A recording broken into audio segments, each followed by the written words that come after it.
నమస్తే, నేను మీ కుప్ప పద్మిని. ఇన్నాళ్ళు మీ సపోర్ట్ ని నాకు అందిస్తూ, మీ ప్రేమని నాకు అందిస్తున్న ప్రతి ఒక్కరికి కృతజ్ఞతలు. ఇప్పుడు చూడబోతున్న ఈ వీడియో కూడా ఖచ్చితంగా మీకు ఉపయోగపడుతుంది.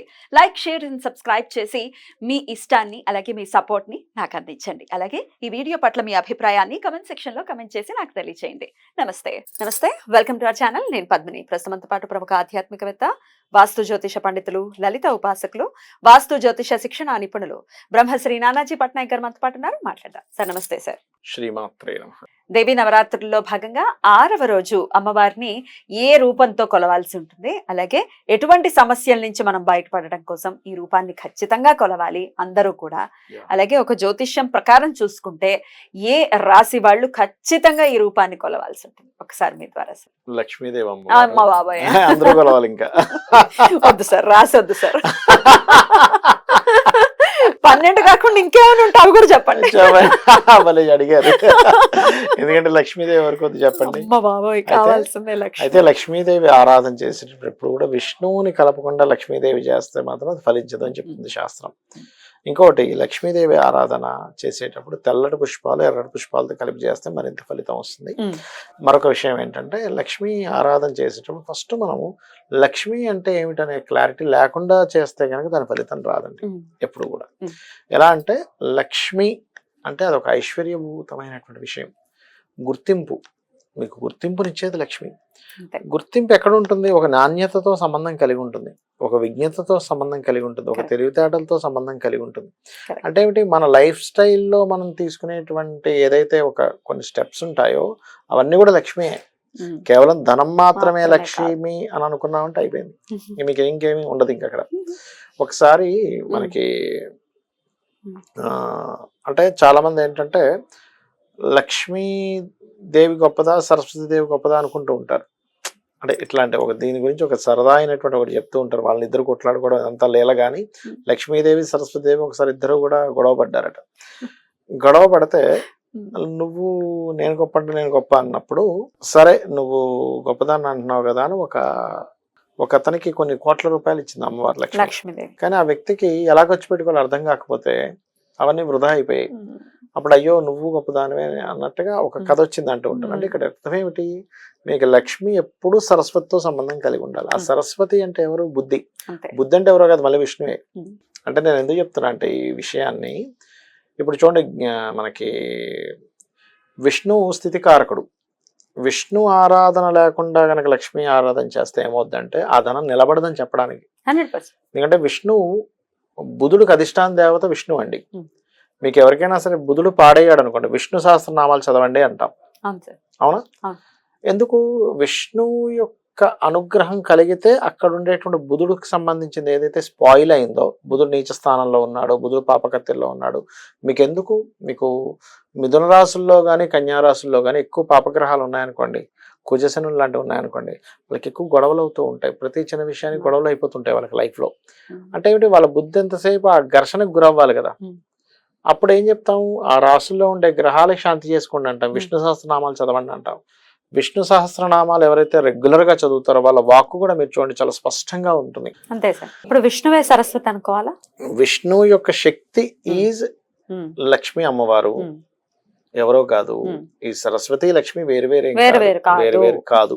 సరస్వతిలోని లక్ష్మి ఉంటుంది, లక్ష్మిలోని సరస్వతి ఉంటుంది. అలా ఒకవేళ ఇద్దరికి ఎవరు గొప్ప అనుకుంటే సరస్వతి గొప్ప.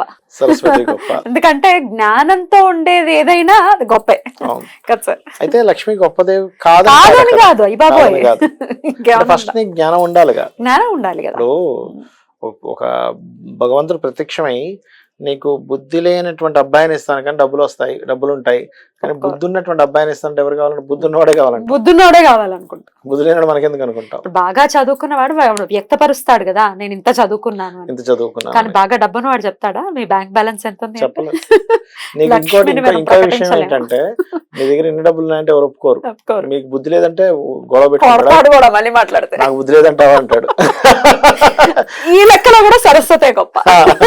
డబ్బులు లేవండి, అవునండి మీ దగ్గర డబ్బులు లేవనుకుంటా అంటే అవునండి నా దగ్గర డబ్బులు లేవండి అంటాడు, కానీ బుద్ధి లేదంటే ఒప్పుకోడు. లక్ష్మి లేదంటే ఒప్పుకుంటాడట, సరస్వతి లేదంటే ఒప్పుకోట. ఒప్పుకోరు. అసలు ఇద్దరికి అసలు చిత్రం అసలు నిజంగా. కాకపోతే ఏంటంటే ఇక్కడ మనం అర్థం చేసుకోవాల్సింది, ఆ రోజు లక్ష్మీదేవి అమ్మవారిని విష్ణు సహితంగా చేయాలి ఒకటి. ఇంకోటి ఏంటంటే వీలైనంత మటుకు లక్ష్మీదేవిని క్షీరంతో అభిషేకం చేస్తే మంచి ఫలితం వస్తుంది అని చెప్తుంది శాస్త్రం. అద్భుతం సార్. అది రాశి వైజ్ అయితే పంచమాధిపతి ఎవరవుతున్నారు? లక్ష్మిని కొలవాలి. లక్ష్మిని కొలవాలంటే మీకు ఏం లేదండి, మిథునము మకరము అవుతాయి పంచమాధిపతులు. అదేవిధంగా కన్యకి భాగ్యాధిపతి అవుతాడు, అండ్ కుంభానికి భాగ్యాధిపతి అవుతాడు. కాబట్టి ఈ 4 రాసుల వాళ్ళు తీసుకోవచ్చు, మీన రాశి వాళ్ళు కూడా తీసుకోవచ్చు. పంచమాధిపతి చంద్రుడు అవుతాడు అక్కడ. చంద్రుడు కూడా ఈ యొక్క పాలకి వీటికి లక్ష్మీ స్థానానికి కారకుడు అవుతాడు. సో 5 రాసుల వాళ్ళు ఇంకా ఎక్కువగా చేసుకుంటే తొందరగా వాళ్ళకి ఫలితం వస్తుంది. శుక్ర రాశుల వాళ్ళకి కూడా చెప్తూ ఉంటారు కదా సార్, లక్ష్మీ అధిదేవత. శుక్ర రాశుల వారు కూడా చేసుకోవచ్చు, చేసుకోకూడదు అనేం లేదు, చేసుకోవచ్చు. వృషభము తుల అందరూ చేసుకోవాలండి, ఎందుకంటే లక్ష్మి ఎవరికి వద్దు అనుకోవాలి. అంతే సార్, అట్లా అంతే సార్. ఇక ఏ నామంతో అమ్మవారిని కనుక కొలిస్తే ప్రీతికరంగా ఉంటుంది అమ్మవారి? లక్ష్మీదేవి అష్టోత్తరాలు చదువుకోవడం అన్నిటికంటే బెస్ట్ ఒకటి. రెండవది ఏంటంటే ఓం లక్ష్మీదేవి అయి నమః. ఇక్కడ ఏంటంటే ఇది కలియుగం కదా, ఈ కలియుగంలో మీరు ఎంత సింపుల్ దానికి ప్రాధాన్యత ఇవ్వండి. మరీ కఠినంగా కొన్ని ఉంటాయి, అంటే అట్లాగే ఇప్పుడు పెద్ద భూ వివాదం ఉంది, అప్పుడు ఆ శాస్త్రం తెలిసినటువంటి వ్యక్తిని తీసుకొచ్చి మీరు వారాహి హోమం చేయించుకోండి. అందుకని మీరే అన్ని చేసేస్తానంటే ఇవాళ రేపు చూడండి, సరైన పద్ధతి తెలియకుండా ఎక్కడో పేపర్లో దొరికాయి, లేకపోతే ఏదో యూట్యూబ్ లో చెప్పేసారు, బీజాక్షరాలు చదివేస్తారు. అట్లా ఉండదు. ఎప్పుడు కూడా ఒక గురువు దగ్గర తీసుకున్నప్పుడు ఏమవుతుందంటే, అనుష్ఠానం చేసినప్పుడు ఆ గురువు ఆ దేవతని కూడా ఇచ్చి పంపిస్తాడు గురువు శిష్యుడికి. మంత్రమే కాదు, మంత్రంతో కూడిన దేవత కూడా ట్రావెల్ అవుద్ది అక్కడ. గురుశక్తి అది. పేపర్లో ఒక్కొక్కసారి పేపర్లో ప్రింట్ తప్పు పడచ్చు, కావాలనే తప్పు రాయొచ్చు. అయితే దానికి మళ్ళీ ఒక విధానం చెప్పారు, ఎలాగా అసలు మీకు ఎక్కడా అసలు గురువే దొరకలేదు లైఫ్ లో, కానీ ఆ దేవత మీద ప్రీతి ఉంది అన్నప్పుడు బోధిపత్రం మీద మీరు ఆ మంత్రాన్ని రాసి ఈశ్వరుడి దగ్గర పెట్టి, ఈశ్వర నువ్వే నా గురువు అనుకుని చేయమని చెప్పింది శాస్త్రం. అలా చేసేప్పుడు నీకు అసలు గురువే దొరకట్లేదు, కానీ మీకు ఆ దేవత మీద అపారమైన ప్రీతి ఉంది, అప్పుడు చేయొచ్చు. అది మంత్రశాస్త్రంలో ఉంది ఆ పద్ధతి. లక్ష్మీదేవిని ఎలా కొలుచుకోవాలి అనే విషయం ప్రత్యేకించి మనం చెప్పాల్సిన అవసరం లేదు, ఎలాగో చక్కగా కొలుచుకుంటారు మన వాళ్ళు. అయినప్పటికీ పూజా విధానం కమలాలతో కొలిస్తే కూడా చాలా మంచిది, కమల పువ్వులతో కూడా కొలిస్తే చాలా మంచిది లక్ష్మీదేవి. అమ్మవారి ఆరాధన ఎందుకు చేయాలి, ఎలా చేయాలి అనేది, ఎవరు చేయాలి అనేది చాలా వివరంగా చెప్పారు. కానీ ఒకసారి పూజా విధానాన్ని కూడా క్లుప్తంగా చెప్పండి సార్. తప్పకుండా అమ్మా. నేను ఇప్పుడు చెప్పబోయేటువంటి విధానం ఏదైతే ఉందో ఇది దేవి భాగవతంలో చెప్పబడినటువంటిది చెప్తున్నా, గుర్తుపెట్టుకోండి. అందులో చెప్పింది ఏమిటంటే, ముందు రోజు అమావాస్య రోజు మధ్యాహ్నం పూట హవిస్సు అన్నము కానీ లేకపోతే నెయ్యి కలిపినటువంటి అన్నాన్ని కానీ మధ్యాహ్నం భుజించాలి, గుర్తుపెట్టుకోండి. సాయంత్రం పూట పలహారం మాత్రమే తీసుకోవాలి, అన్నం తినకూడదు. ఇది శాస్త్రం. అమావాస్య రోజే మీ పూజా సామాగ్రి మొత్తం రెడీగా ఉంచుకోవాలి. నెక్స్ట్ డే ఉదయం నిద్ర లేచిన తర్వాత చక్కగా తల స్నానం చేసుకొని, స్త్రీలు అయితే 9 రోజులు చేయాల్సిన అవసరం లేదు, ఫస్ట్ డే చేసుకుంటే సరిపోతుంది. పురుషులు మాత్రం నిత్యం 9 రోజులు చేసుకోవాలి. దీక్ష తీసుకోవాలనుకునేటువంటి వారు దీక్షా వస్త్రాలు ధరించాలి, ఎర్రటి వస్త్రాలు. అదేవిధంగా ఒకరిని కానీ ముగ్గురిని కానీ 5గురిని కానీ బ్రాహ్మణుని పిలిచి వాళ్ళకి దీక్షా వస్త్రాలు ఇచ్చి, వాళ్ళకి వరుణ ఇచ్చి, వాళ్ళని మీ స్తోమతను బట్టి 1 3 5 దాన్ని బట్టి వాళ్ళకి నిత్యము కూడా ఇంట్లో దేవి భాగవతము లేకపోతే చండి ఇట్లాంటి పారాయణాలు 9 రోజులు జరగాలి. కలశం పెట్టేటువంటి వారు ఒకటే గుర్తుపెట్టుకోండి, ఇంటి యొక్క ఏదైతే మనకు పూజా మందిరం ఉంటుందో లేకపోతే ఒక రూమ్ లో అరేంజ్ చేసుకుంటారు, ఖచ్చితంగా వేప మండలు ఈ యొక్క మామిడి మండల్ని చుట్టూ మనం అలంకరణ చేసుకొని అమ్మవారి యొక్క పీఠం లాగా ఏర్పాటు చేసుకుని దాని మీద ఒక వస్త్రం, తెల్లటిది కానీ ఎరుపుది కానీ వస్త్రం వేసి చక్కగా బియ్యం వేసి కలశం పెట్టేటప్పుడు ఒక నియమం ఏంటంటే, కలశం పెడితే మీకు ఎటువంటి ఇబ్బంది వచ్చినా తీయకూడదు. మధ్యలో ఏదైనా వచ్చింది పురోహితుని పెట్టి 9 days చేయాలి, కానీ మధ్యలో ఆపకూడదని శాస్త్రం, తీయకూడదు. దేవుడి గదిలో పెట్టేసి తలపేసేసామంటే అంటే కూడా కుదరదు. ఖచ్చితంగా ఇంట్లో ఏమి జరిగినా అది 9 days కంప్లీట్ అవ్వాల్సిందే. ఆ కలశం అది ఎలాంటి కలశమైనా దానం చేయాలి లాస్ట్ రోజు, చివరి రోజు ఆలోచించి పెట్టండి. పెట్టండి అంటే అలా కాదు, ఎలాంటి దానం చేస్తే అంత గొప్పది వస్తుంది. కానీ చెయ్యం కదా సార్, ఇప్పుడు వెండిది పెట్టేస్తాం, బియ్యం ఇచ్చేసి చెంబు లోపల పెట్టుకుంటే ఇంకేం చేయాలని చెప్పింది శాస్త్రంలో, చేయమని చెప్పింది. కాకపోతే అందులో నవరత్నాలు, బంగారం లాంటివి వేస్తారు కలశంలో ఏం చేస్తారంటే, మనకి గంగా యమున సంబంధించినవి ఏమైనా ఉంటే దాన్ని వేస్తారు, లేదనుకుంటే నీళ్ళనే తీసుకుని గంగా యమున అనుకుంటూ మంత్రం చదువుతూ వేస్తారు. చక్కగా కొబ్బరికాయ పెడతారు, అందులో బంగారము లేకపోతే అవన్నీ కూడా వేస్తారు, అవి తీసేసుకోవచ్చు కావాలంటే. కానీ కలశ స్థాపనతో పాటు శ్రీయంత్రం ఉండాలి, అమ్మవారి పటం ఉండాలి, లేదా విగ్రహం ఉంటే మీరు చక్కగా అలంకరణ చేసుకోవచ్చు. శ్రీచక్రానికి రోజు పూజ చేయాలి.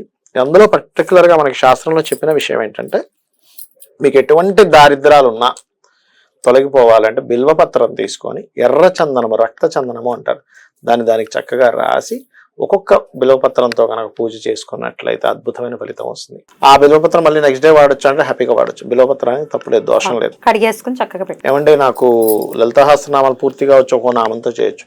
లక్ష్మీ అష్టోత్తరాలు వచ్చు, లక్ష్మీ అష్టోత్తరాలు చేసుకోవచ్చు. లేదు ఇవేమీ నాకు రావండి, శ్రీమాత్రి నమః అనుకుంటూ చేస్తాను, ఉదయం పోయింది సాయంత్రం ఒక అరగంట సేపు చక్కగా చేయొచ్చు.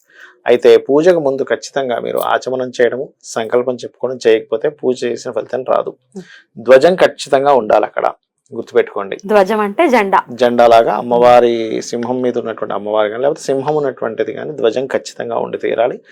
వీటన్నిటికంటే ముఖ్యమైనది ఏంటంటే అమ్మ, శాస్త్రంలో చెప్పినటువంటిది ఆవు పేడతో అలకమని చెప్పారు, కానీ ఇవాళ రేపు మనకి టైల్స్ ఇవన్నీ అలకలేం కాబట్టి కనీసం పేడనైనా అక్కడ పెట్టుకోవాలి.